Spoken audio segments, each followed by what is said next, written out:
Hobbs. Here. Ms. Weiss. Here. Ms. Dr. Pandolfi, I'm sorry. Present. Ms. Munyon.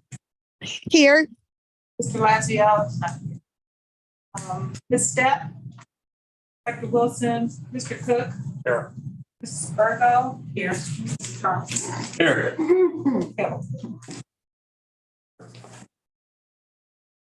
Okay, for those who wish, we can join in the pledge.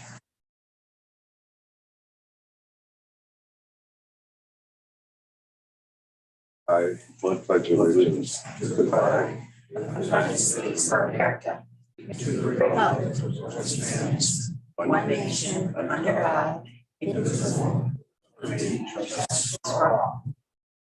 Thank you, Lord. This matter is to approve the agenda, so if anybody wishes to review it, we'll entertain a motion. Will you move second? Second. Any discussion? None, all in favor, please signify by saying aye. Aye. Any opposed? Abstaining? Thank you. Next matter for vote is the consent agenda. I'll take a moment to review it. I'll entertain a motion.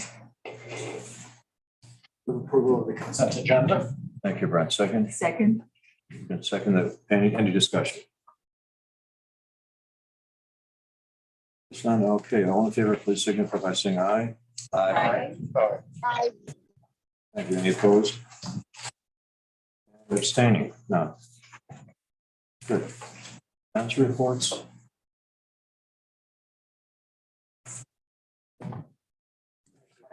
Just for the record, there were no comments.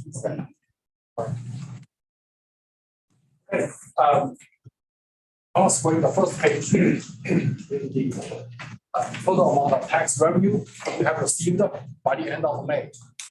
The amount is close to $61.6 million. I believe we will receive over $61.6 million for the whole year. The budgeted amount is $61.2 million. So that's about $300,000 more than budgeted. The total amount of operating revenue is about $56.5 million. Next page is the operating expenditures. For payroll and benefits, we spent about close to $30.5 million. That's close to 90% of the budget. I believe we will be very close to the budgeted amount at the end of the fiscal year. Library materials, that's close to $9.4 million, over 81% of the budget. All other operational accounts are $8.2 million, over 77% of the budget. Next page is a summary of the capital plan. The entire capital plan, from very beginning, we spent about $111.6 million. And the estimated amount to complete is about $20 million. The detail of the capital plan has been posted to the board docs. The next page is the debt service fund. There was no change to the debt service fund. We have made 2 payments for the whole fiscal year. The next one is the health insurance fund. The total amount of contribution from employee and employer is I'm on the health insurance fund page. It's up on this screen. It's not up on that screen. Okay. Yeah, the statement of the next screen. Okay, the total amount of contribution for employee and employers is close to $3.5 million. That's 91% of the budget. The amount for administration fee and the stop loss insurance is close to $1.1 million. That's about $100,000 more than budgeted. Medical claims is close to $2.5 million. That's below the budget amount. 76% of the budget.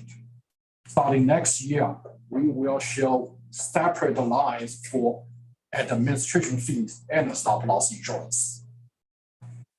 At the end of the month, we have about close to $1.6 million cash on hand. And the fund balance is about $1.2 million.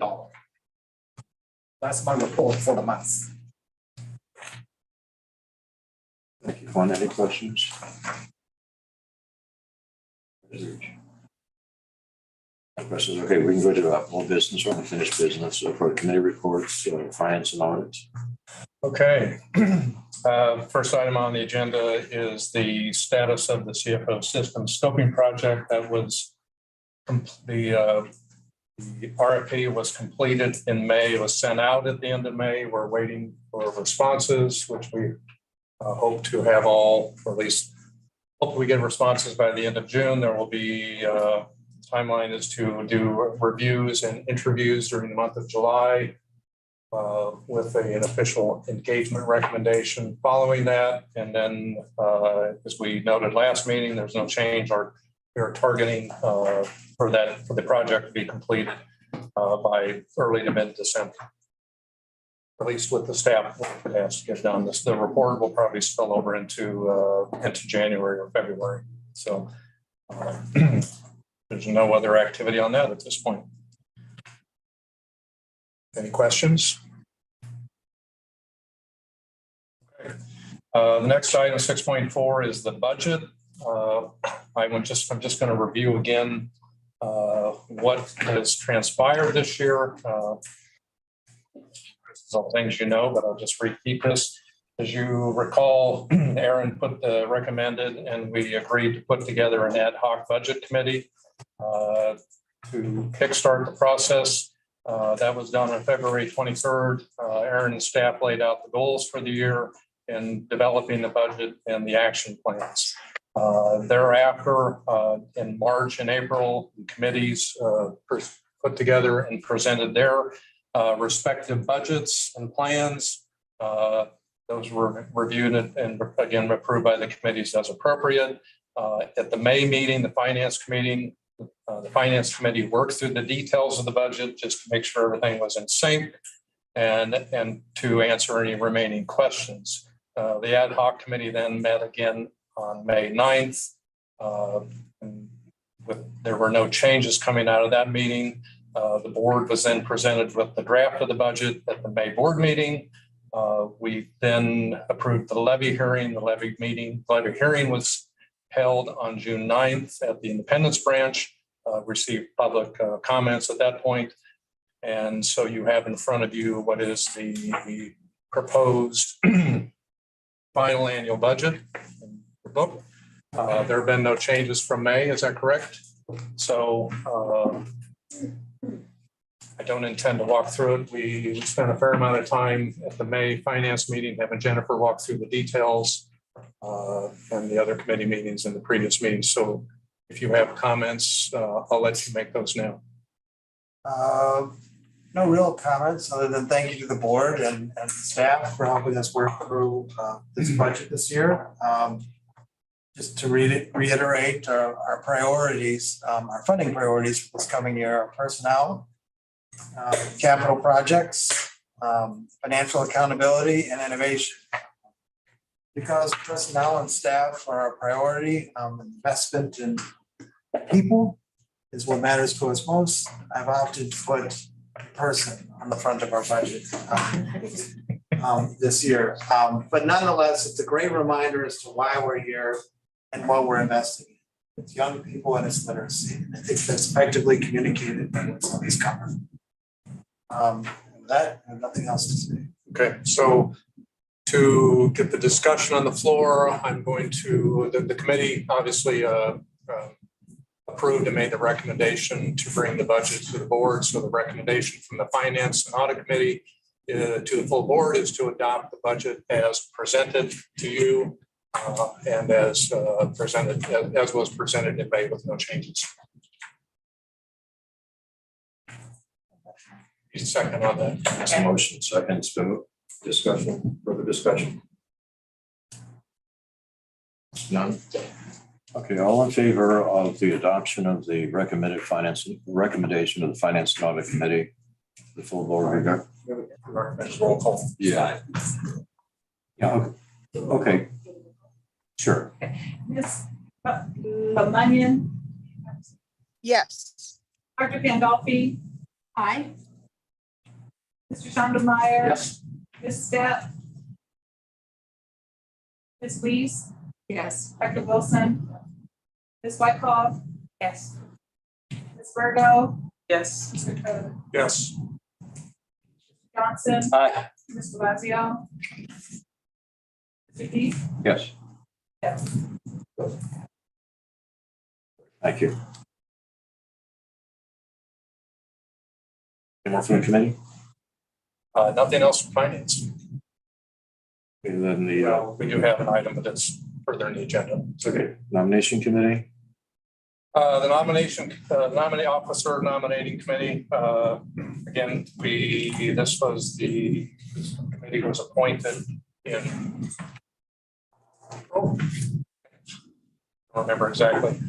We had the initial meeting to discuss the officer slate. Our directive was to bring an officer slate to the board for the July meeting that would serve for the next 2 years. At our first meeting, everyone was present. We discussed the situation, and it was unanimously believed by the committee that stability is an important matter here. So the slate was recommended at that point. I then had discussions with each of the proposed officers, all of whom have accepted their nomination and expressed their willingness to continue to serve on the board. We had a meeting about 40 minutes ago, to make a final recommendation and vote on the slate. So the officer slate that will be presented at the July meeting will be Ron Deese for president, Michael Lazio for vice president, Bob Johnson for treasurer, and Teresa Johnson as the secretary. Obviously, there are no changes in that. And then there will be, if there are nominations, they will be additional nominations can be made at the meeting at that point, at the July meeting. So that's the slate, that's the report. Okay, thank you. Technology committee? Thank you. We have some very exciting things to share and from our meeting yesterday, and Brian has some slides that he's going to share with us. Yeah, so thank you, Lori, and thank you, Joycelyn, for being there. Yesterday, we had a good meeting. We talked about all things website and how we host it and how we take care of it and everything. So Lori wanted me to include just a few slides in the meeting tonight, just about some activity around the website. It's not stats related or anything like that. Just remember that any stats that we do does not equate to like door count or anything like that in a building. It's strictly how people use the website, how we can gauge usage on the website. But Cody, if you could go to the next slide, thank you.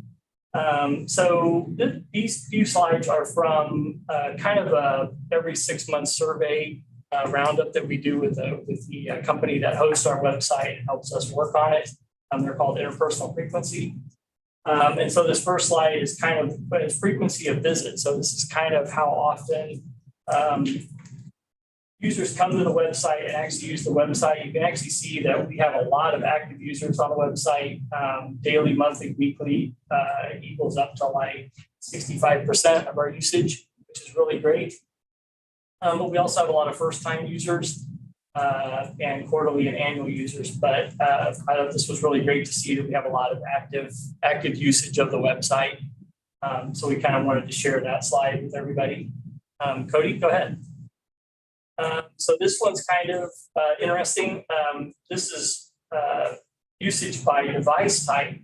And before COVID, we had a lot of people that were trending towards mobile and tablet usage, but during COVID, it went to more desktop usage because people were at home and using more devices in their home, and now it's trending back to more mobile. And so that seems pretty normal to me. But it's just really interesting to see that trend, and it's a pretty even flip from desktop to mobile as people kind of get back out of the house and everything. So, which is really great. Go ahead, Cody. This one is a couple of graphs. This is site success and site satisfaction. So it kind of asks if people found what they were looking for, if they were satisfied with what they're looking for, and that's actually trending upwards as we come out, which is really nice to see. The green is success and the blue line is satisfaction. And so that's all trending upwards, which is very nice to see. Okay, last one, Cody. And so this one is purpose of visit. You can see the big blue line there on the left-hand side it's called browse branch, but this is actually people going to the catalog and looking for books. Is basically what it is. That's a huge percentage of the usage of the website. And then there's a pretty even split between services, research, and events, and browse digital. So digital materials are in there also. So you can see there's still people are looking for a lot of physical books still and wanting to get in there and get those. Yeah, so that's kind of just a brief look. There's a whole bunch more to this report, obviously. But these are just kind of some interesting facts about the website and its general usage that we wanted to put in there. Yeah, that's it. Thanks, Brian. Thank you, Brian. Yeah, thanks, Lori. I just might comment that on the website about all this whole internet magic that Brian does. Last week, I believe it was, there's an incredible presentation on all things of Italian cuisine. We had Mrs. Pemberton there who facilitated the meeting, and there was a chef there. And just last evening, Mark at the Story Center, we have a presentation on different literary genre, which is just absolutely fantastic. And I can only assume that the quality of all the presentations are the same. What's amazing about it, you have this at home without having to literally go to a physical building to get the value of what's available. So thank you very much. Yeah. Great. Okay, Technology and Building Committee. Aaron and I are going to tag team this. So the building committee has not met formally as a committee in several months. We have two major building projects going underway right now. New projects, let me say. East Independence, which is up out of the ground, and Riverside, and there's a groundbreaking. And it's important for the board to understand at this point, our projects are being managed by something called an owner representative. This was Aaron's choice, and it made a lot of sense. Aaron and I were on a call with Ellis Katz. I think he will be joining us shortly, or he's already online. And Steve Thompson, both of them are involved with a firm called Project Management Consultants. If you look at their website, it'll be very, very evident to you is that they're a very capable national firm. Of point to us is that they work closely on museums, they work closely on libraries, and so they come to us with good background and good experience. Aaron and I had a conversation with them recently online and met with them. Steve Thompson is here in town in Kansas City, and Ellis Katz is in Cleveland. And we thought it was sort of appropriate because understand if we have questions about what's going on in East Independence and what's going on in Riverside, these are the parties that we turn to because they're representing us. In the time that I've been on the library board, I think Susan Ray has built a building. Juan has built a building, and we used to have this in our library staff, and you looked up and see these are MLS sort of functions, and then we went to having a staff person on hand. This is a different model, and this is why we felt it was important that we understand who they are, hear from them sort of directly, and then understand how it is that they're here to assist us in the completion of our two major projects. Sorry. Thanks. So with us is Ellis Katz, and I'm not sure, is Steve here today, Ellis, or? Yeah, he's on the phone.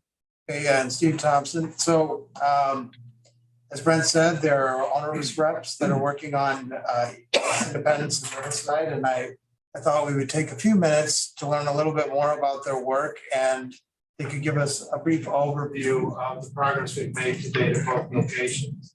So Ellis and Steve, I'll turn it over to you. And Cody, maybe if you could enlarge Ellis's head. Do you have to do that? All right. There, we can see you. Very good. All right. It's a pleasure to meet everybody at the board virtually. I'm hoping to meet you in person. With me today, as Aaron and Brent noted, is Steve Thompson. He is a Kansas City native. There he is. He popped into the screen. We are your advocate. We are here to be an extension of your staff, to be looking out for you and your best interest when it comes to the design documents that were put by the architect, managing that, looking at your budget, looking at your schedule, and then overseeing the construction by J.E. Dunn. We have a lot of experience. We have experience working with J.E. Dunn. In fact, both Steve and I worked on the Lowe's Kansas City project, so we're very familiar with Kansas City and how do things get built in town. We welcome you to visit that project. It came in on time and under budget, and we hope to do the same thing for you. We've been around for over 20 years. We do projects, as Brent mentioned, in the K through 12 higher education. We do museums. Those also include, some of these projects do include libraries. Some of them are standalone libraries. So we do that. We know how to do the work. We've been doing it for a long time. Both Steve and I are recovering architects, we like to say, and we both, I think collectively, Steve, we have probably close to 80 years of experience, I would say. And so we've been around the block a little bit. So that's just a little brief introduction about the firm. I'm the director of Owners Rep Services, but who you're going to see all the time is Steve, because he's there on the ground. He's out in the job sites. So Steve, why don't you give a little overview of Riverside and East Independent as you're seeing them right now? All right, I might be interrupted because my Zoom is updating and trying to join.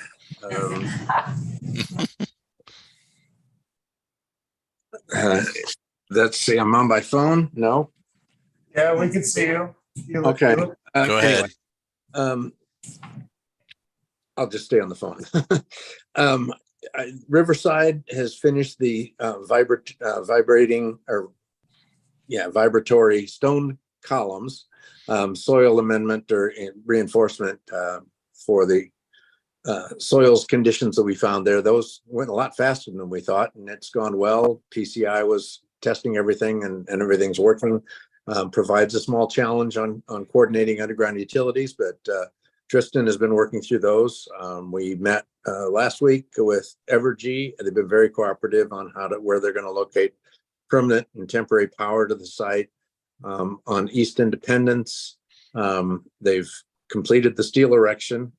They've poured in the last of their isolar diamond joints around columns. They're laying most of the deck, and acoustical deck is now down. They're going to start the building skin later this week, I believe. So it's going very, very well. Weather has cooperated with us. So the drawings are in good shape. I think it's going to go great. Okay, thanks. If any of the board have questions for Ellis and Steve, they're happy to answer them. Steve, you're making me dizzy. Turn your camera off, Steve. Yeah. Any questions?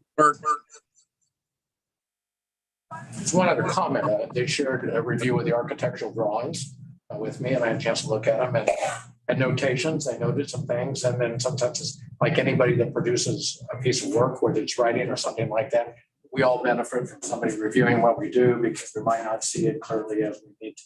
So they've been very, very thoughtful. They've been very, very thorough, and it's great for us to have them on board to finish these last two major projects. Great. All right, well, thank you both. Taking time out of your evening, and I'll talk to you soon. All right. Thank you very much. Have a good evening. And thank you. All right, see you, Steve. Yep.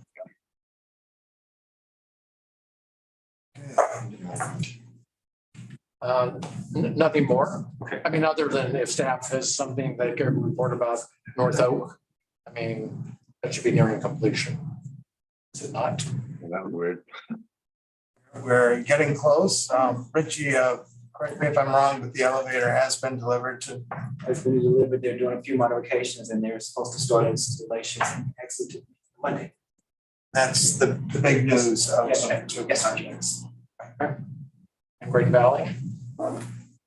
Moving along, I think, Jim, do you have anything? I was out there, walls are up. They're working on some of the floor already.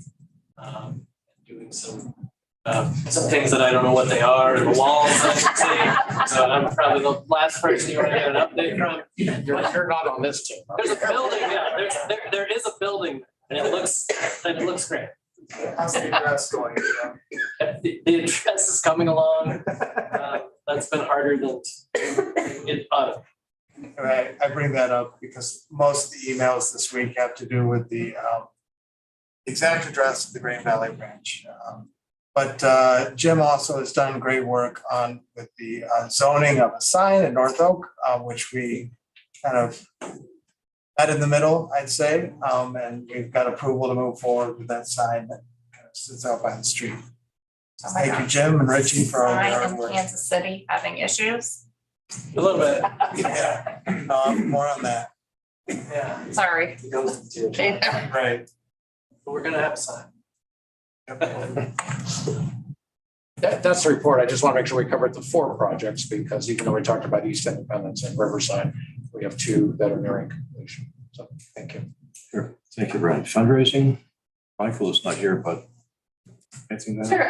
We are a little under a month out from our annual fundraising event, the Legacy Luncheon, as you've heard us talk about at several meetings. It's July 14th on Friday. So thanks to those of you who have bought a table or a ticket. And we have about 80 seats left. So if you haven't signed up, there's still plenty of time to do that.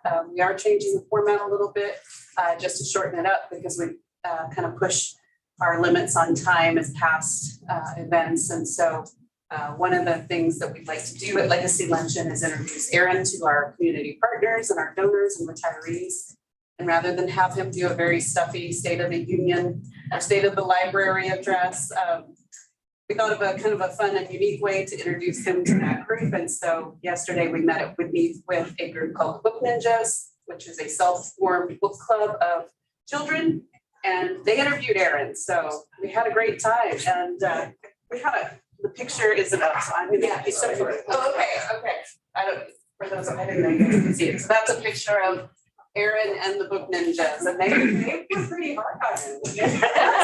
Questions. So we have about 45 minutes of interview that we have to condense down into about a 4 or 5 minute video. So looking forward to seeing how that ends up for the luncheon. So Yeah, we laugh, but the one who's kind of leaning into me was the first to enter the room. I think seconded by Ruby, but I noticed each had their questions written down in a piece of paper in their hand. And Diana was kind and offered up some kind of softball questions for them, and they used none of them.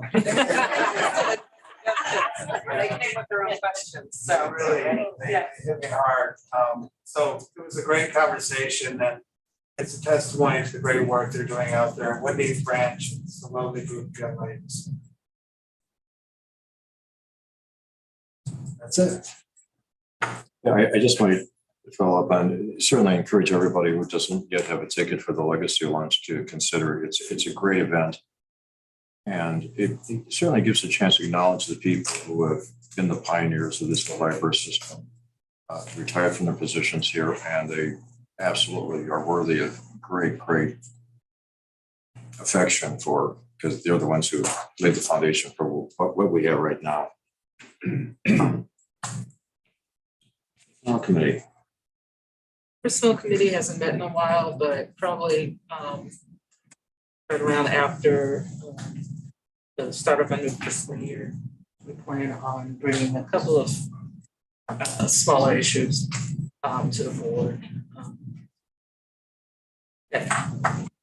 We're starting to collect issues that we need to address. So, look forward to that. Any questions or? Okay. Okay, so now it's time for the librarian's report. Let's go with the most important first. So hot off the press, today we received notice that the GFOA has given us a certificate of achievement for excellence in financial reporting. And this is entirely due to the hard work and brilliant mind of Kwan. And again, Kwan, correct me if I'm wrong, is it our 12th year in a row? Yes. Yeah. So 12 years in a row that we've received the certificate. And again, we're very thankful for the hard work that he does. And I wanted to make everyone aware. Then a round of applause for Kwan.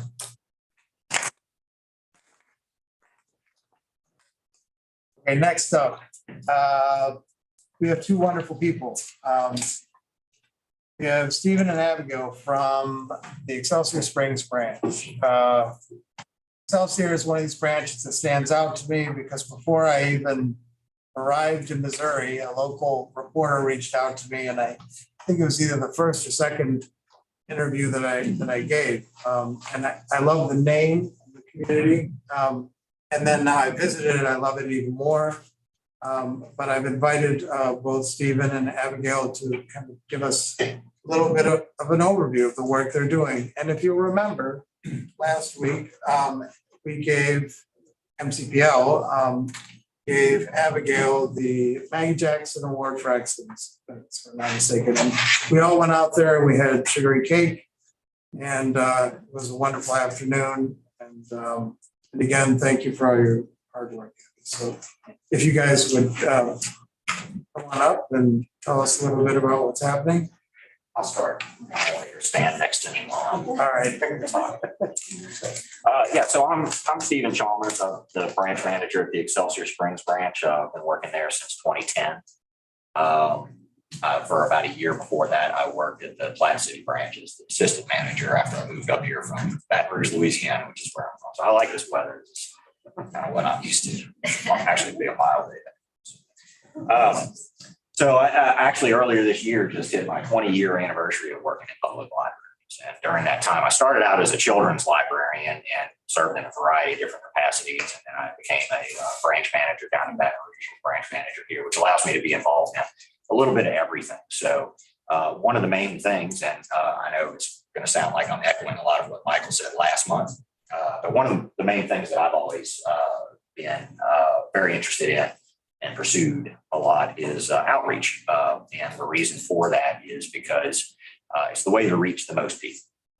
When we do story time at the library, we do it a couple of times a week. We might get 15 or 20 kids, but we can go out and see in that same week many times more kids if we go to preschools and daycares. So that's something that I've always been very involved in, both as a children's librarian in the past and encouraging it for my staff to conduct those kind of visits as a branch manager.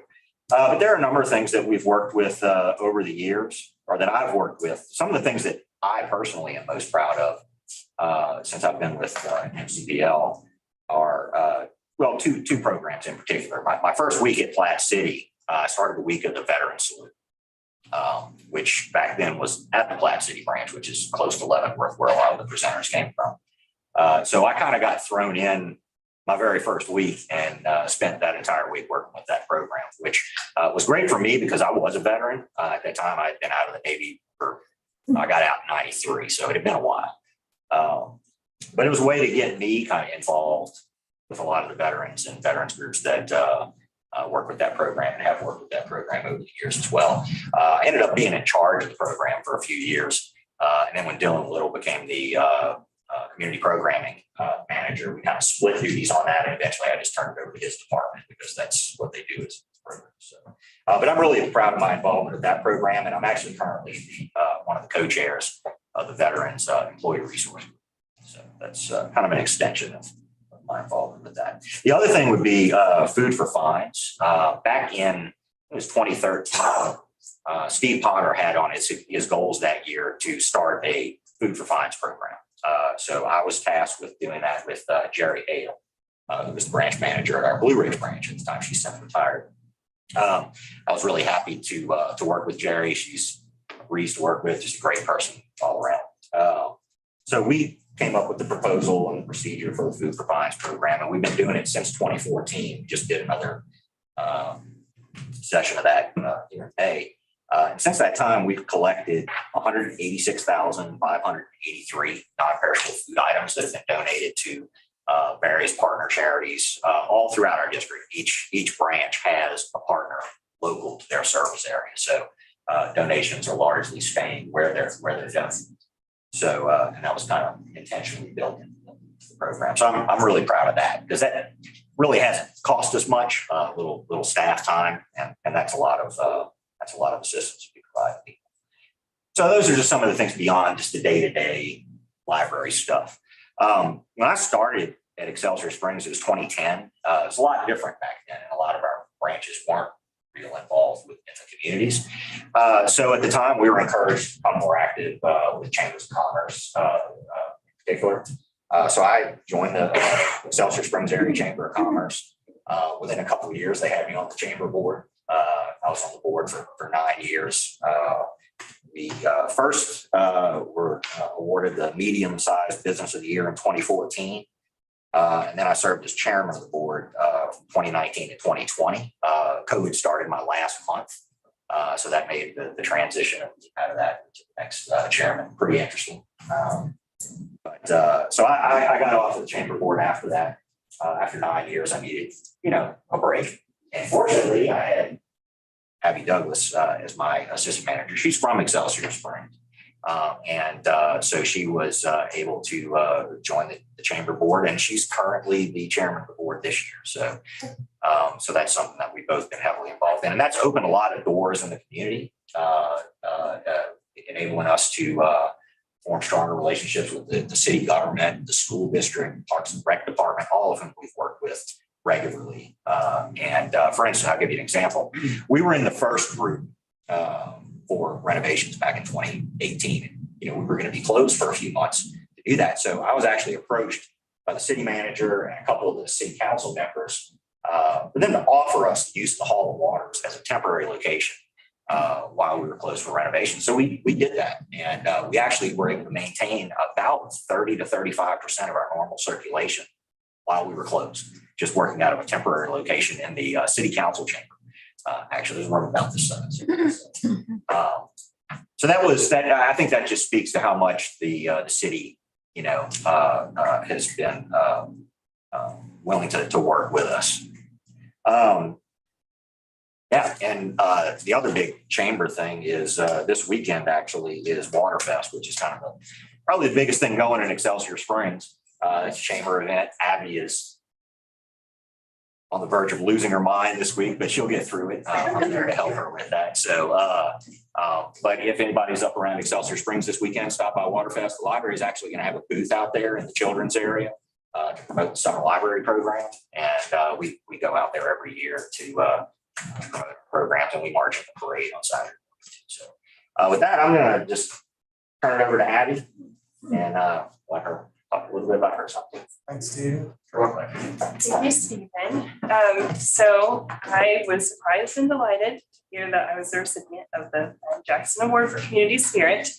But I did want to say that for me, having community spirit has been pretty a seamless transition, because when I started in public libraries in 2018, I was very fortunate to have Stephen as a mentor.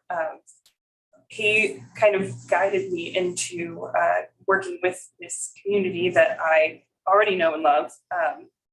And I don't want to take too much of your time because there are lots of things that we do, particularly working with the Chamber of Commerce. But I'll just enumerate a few of them. When I started in 2018, Stephen nominated me to be the secretary of the West Side Committee. That's a committee of businesses on the west side of Excelsior Springs, which is primarily a commercial district. And it gave me a chance to work closely with other business owners and make connections that have then gone on to smooth the way for us to do library programs and connect with people at the community center and in the city. So that was really great and kind of my first foray into working in the community and opened my eyes to what it might mean to work in public libraries. I previously was working in academic libraries, so I was extremely excited to see all the possibilities.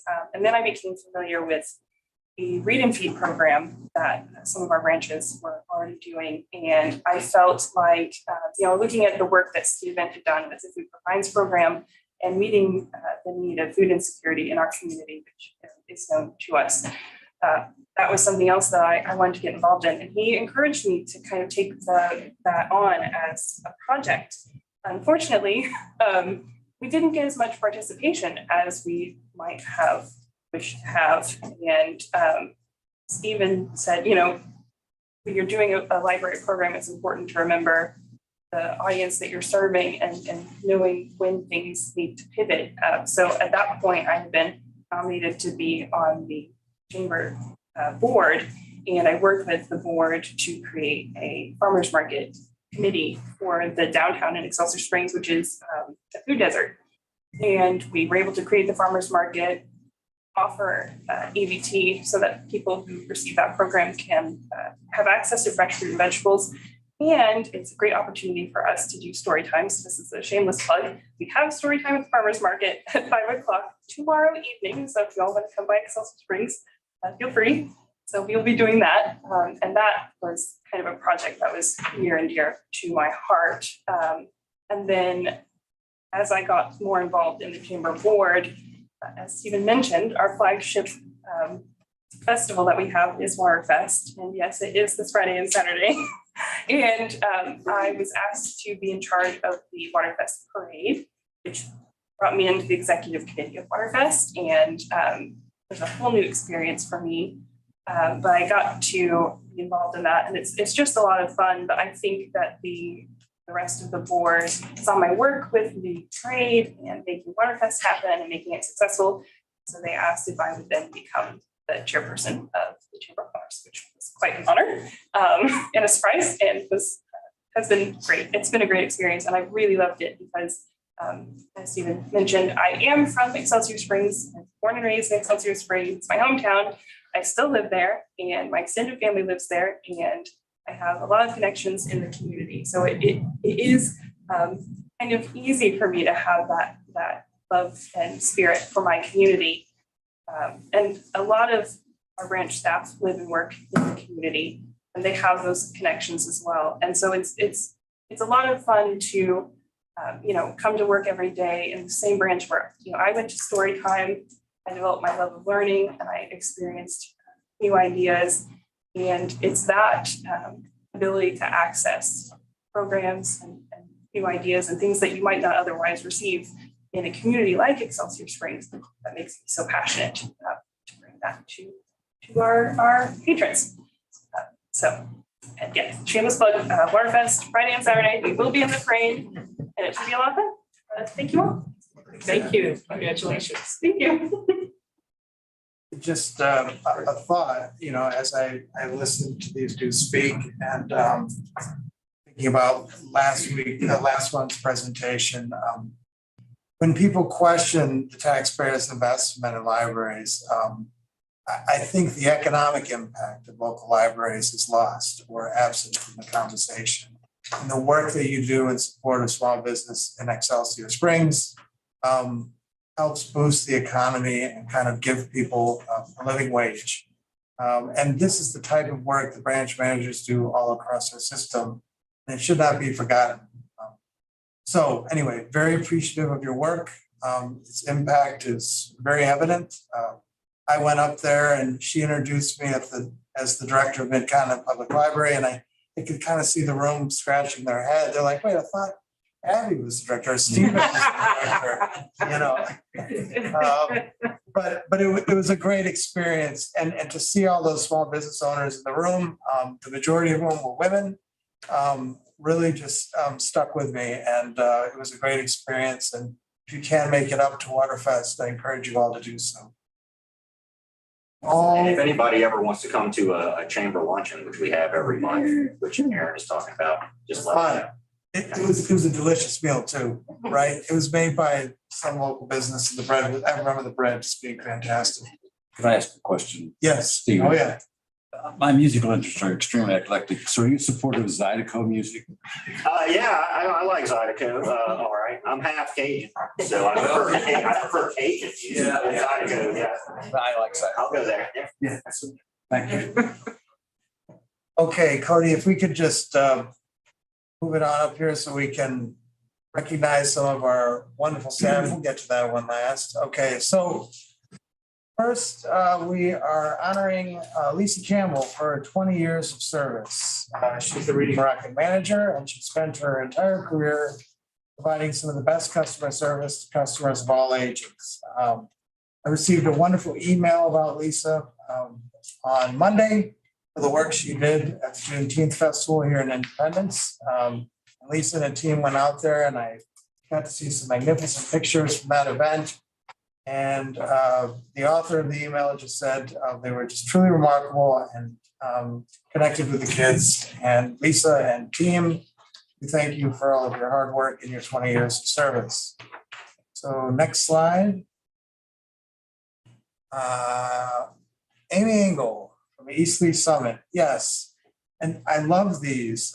She received a star review from Publishers Weekly. She has a new book called I Did It For You.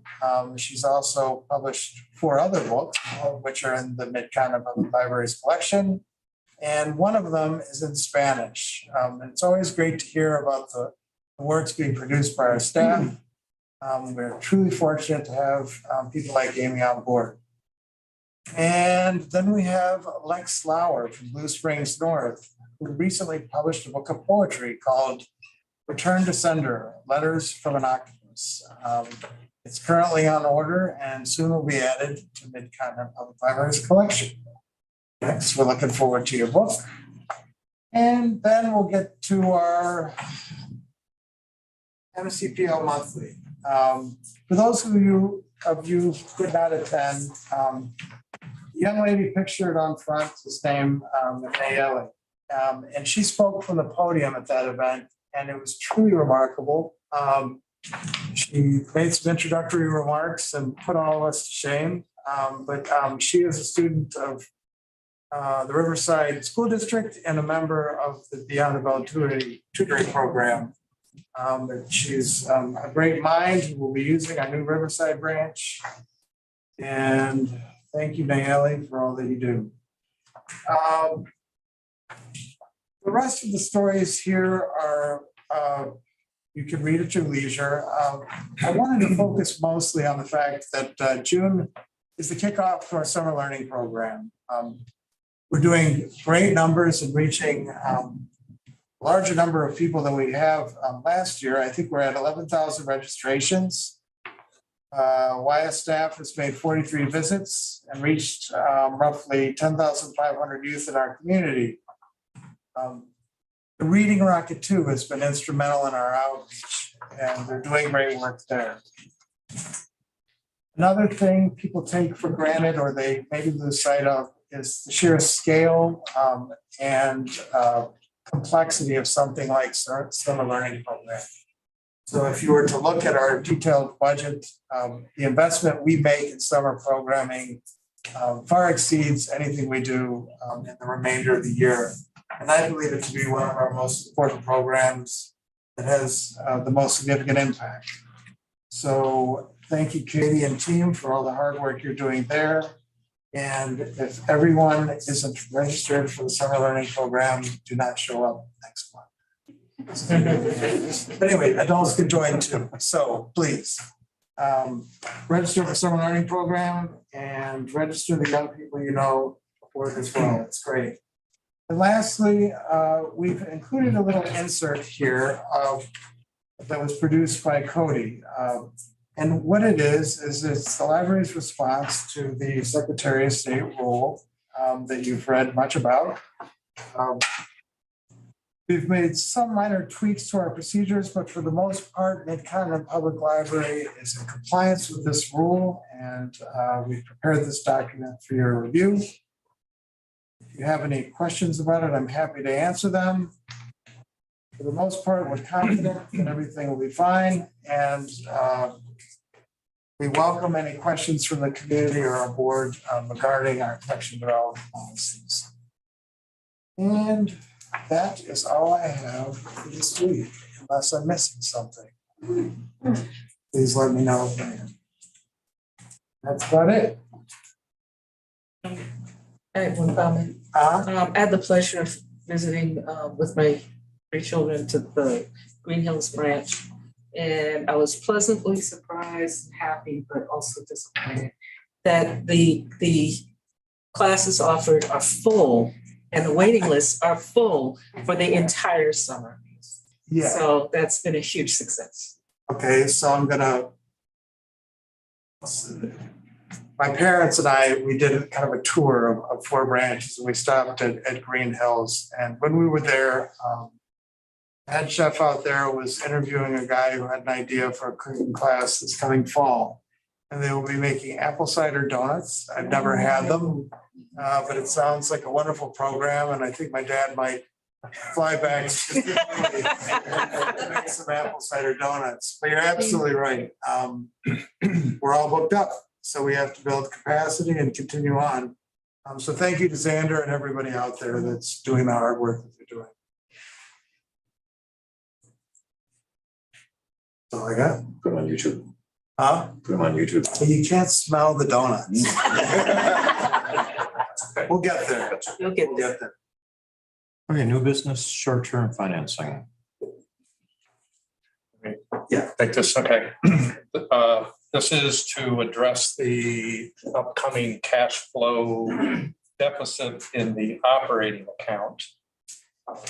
Just a little bit of history as we went through the levy and budgeting and the capital plan analysis late last summer and into early fall.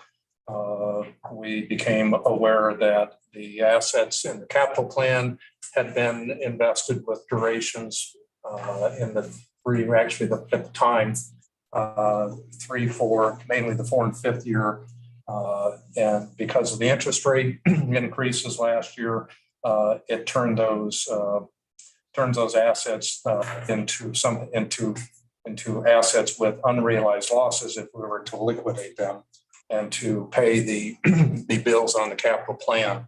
So the alternative was to look at short-term financing to get us through. As you recall, we had Quan prepared cash flow projections. I guess the basement is November time period, although we will start probably to experience negative cash flow somewhere in this, I'll call it the 3rd calendar quarter, be that maybe September. So the option that was evaluated was to tax, what's the appropriate term, tax receipts financing. This is a maximum of a 1-year commitment from a bank. If we go beyond 1 year, then we're looking at long-term debt that under statute has to be approved by taxpayers.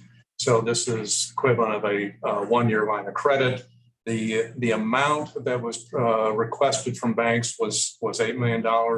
Over the course of the last few months, Aaron and Quan and staff have looked at cash flow, so they've been able to restructure some of the payments to reduce what appeared, what at the time when we did this the first time, I think was going to be somewhere in the range of a $14 million hole.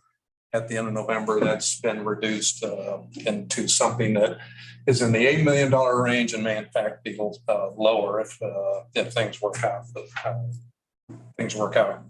way they hope. They went to the market with a request.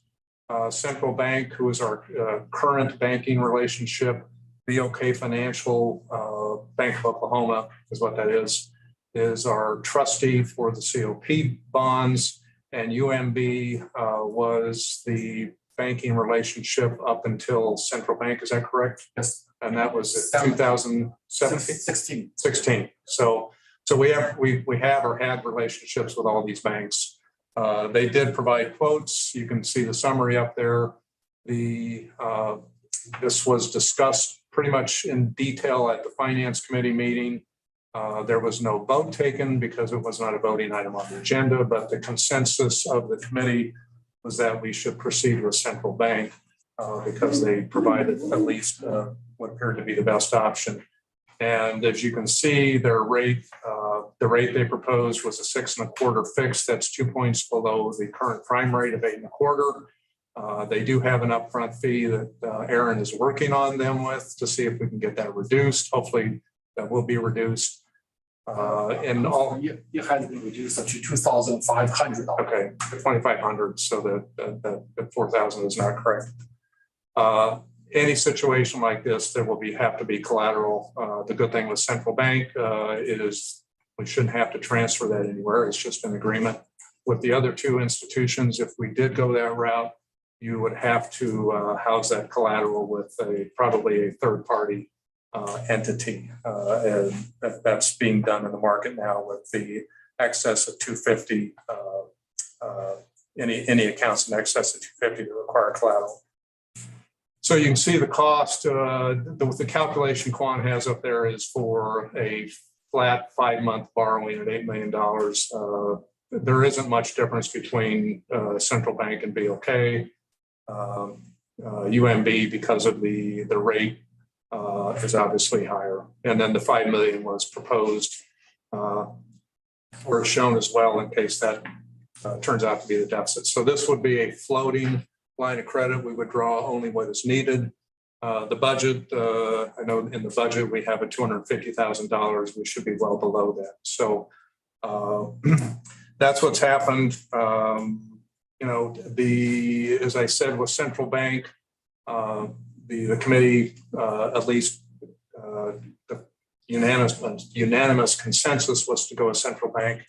The relationship we have with them obviously includes the checking account, the trust account for both the operating and the capital funds. As you recall, they cut their trust fees for managing the assets in half last fall. They were taken in the range of 60 to 70,000. We got that reduced to a $30,000 fixed rate or fixed fee, regardless of the amount. The operating account we work with them on provides a money market rate of interest. So the cash that's sitting there, while we could manage it more aggressively, we're getting in excess of 4% on that account, correct? On just the operating account. That's not normal in the environment. Typically your operating accounts, you have to be more aggressive in managing and how you manage those assets in just, with any bank. But so this is a favorable relationship. We have my view, we have a very good relationship with Central Bank. They are a key business partner. When you have a key business partner, you can, you get situations like this. And so the recommendation of the committee is to proceed with Central Bank.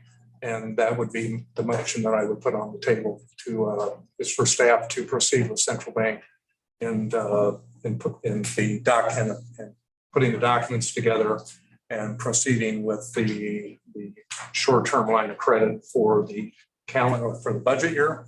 Yes. For the budget year. So this would expire on June 30. Okay. So it expired, and which means, and we would have to redo this next year as well. So the motion's on the table and needs a second, and then discussion. It's been moved in second. Any discussion? Just a quick question. To the degree that we tap this line of credit, it would be good to see monthly reports in the financial statement that says we borrowed money, this is what it is. And so we can understand, are we closer to the 5 million or the 8 million? And because this is credit card debt, and understanding the level of our credit card debt would be important. I understand the necessity of doing this, and so I want to be clear about that. But to the degree that we're in this situation, we should be very mindful and cognizant of to what degree that we tap the facility to be able to use it, so that we can track the cost as we avail ourselves of the needed cash to pay our bills. Great. Yes, with the central bank, if we choose central bank, the interest will be due monthly. So we will report the monthly interest expenses if you have any.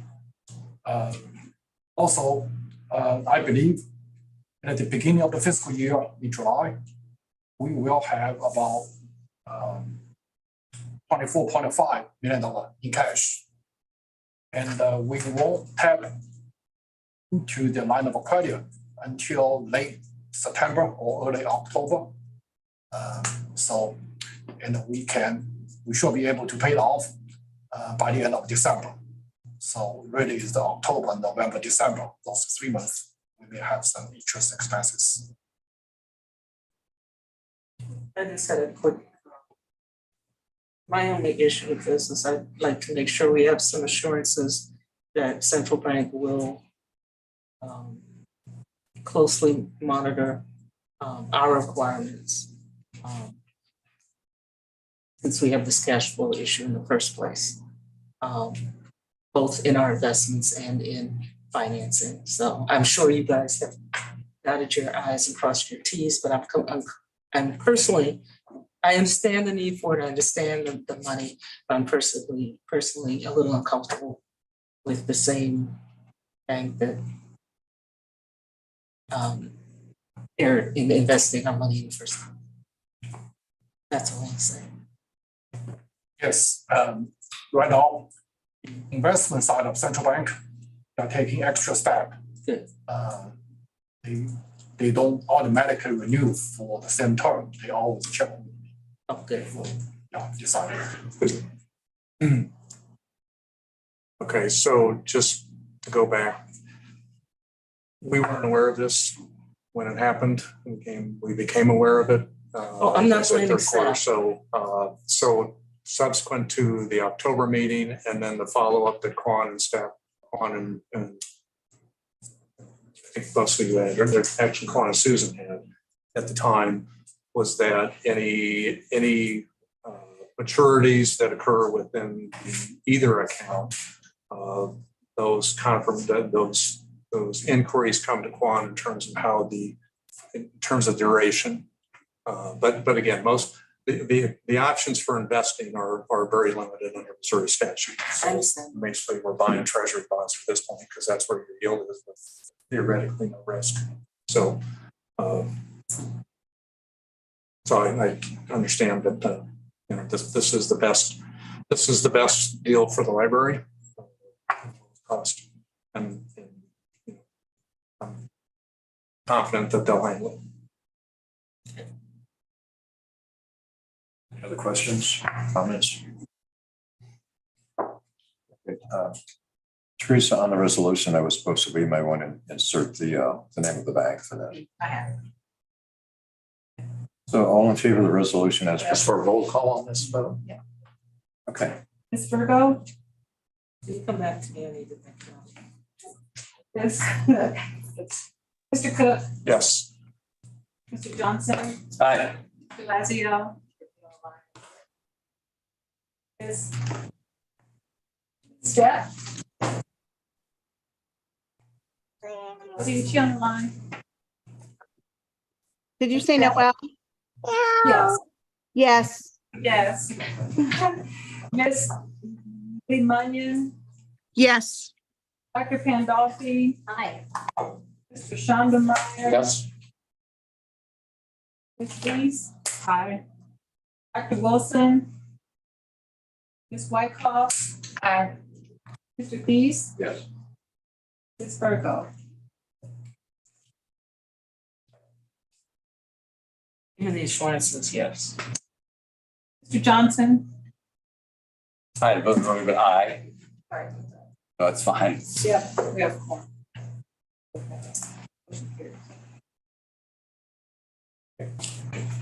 Teresa, announcements. Okay, so announcements, June 22nd to 27th is the ALA annual conference. Few of us going there. Obviously, the library will be closed on Independence Day, July 4th. Do not miss July 14th. Will be the premiere viewing of Book Ninjas versus Aaron Mason, the Legacy Luncheon. And what else do we have? Those are the things that stand out. Yes, so those are the announcements that I have. Trustees' comments? Any? Yeah, please, Bob, please. And when I make this comment, I have no agenda, no future. I just want to remind everybody, especially Jackson County residents, that Jackson County taxpayers are the majority source of revenue for property taxes. So there's nothing tied to this. Nothing's coming next week.